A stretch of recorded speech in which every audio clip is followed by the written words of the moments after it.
You're watching Utah's #1 news channel. This is 2 News at 5. Surprise at LDS General Conference. Opposition in a vote for LDS church leaders. Good evening and thanks for joining us for 2 News at 5. Most of the time, votes to sustain LDS leaders seem unanimous, but not today. Voices of opposition evident on the first day of General Conference. Jeremy Harris is on our top story. Jeremy, it's safe to call this unexpected. Yeah, that's right, Brian. Unexpected. Normally during General Conference sessions, if they do ask for a sustaining vote of church leaders, today, though, a group opposed to church leaders or opposed to some practices within the LDS Church came to conference and they made their voices heard. Those in favor may manifest it. Those opposed, if any, may manifest it.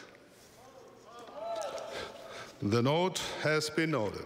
Scattered voices of opposition rang out in the conference center immediately following a vote of support for LDS church leadership, including President Thomas S. Monson.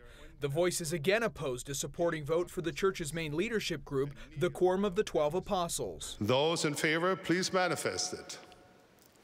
Any opposed may so indicate. Thank you. The vote has been noted. Today's public opposition is not common, but it certainly is not the first time that opposing votes have been heard at General Conference. It also happened in 1980 following a sustaining vote for President Spencer W. Kimball. All in favor, please manifest it. Contrary by the same sign. Much like today's votes, church leadership immediately instructed those who were opposed. President Romney, it appears that there are 3 negative votes. This is to advise those so voting that they may meet with Elder Gordon B. Hinckley of the Council of the 12 following this session. Thank you. Former church leader N. Eldon Tanner talked about the process of public opposition to sustaining church leadership at General Conference in 1978. We give them the opportunity to go to one of the general authorities to explain to that general authority why he feels that the person is not qualified. And if he's found not qualified, then we take the necessary action. At that time, an opposing vote was addressed directly by a general authority, but the church's protocol for handling opposition at conference appears to have changed a bit. President Uchtdorf acknowledged the votes and then gave them instruction to contact their local church leaders. We invite those who opposed any of the proposals to contact their stake presidents. President Uchtdorf ended the sustainings by noting the opposing votes and thanking those at conference who support church leadership. We thank you for your faith and prayers in behalf of the leaders of the church.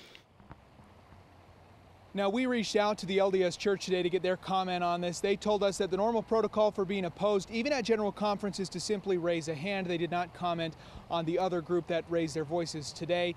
Now, we are expecting to hear from those people who opposed. In fact, we are waiting right now for a press conference from many of the people who were in the conference center today that raised their voices. We will have more on what they have to say coming up at 5:30. Brian, back to you. And Jeremy, was this opposition orchestrated today, or were these random folks throughout the congregation?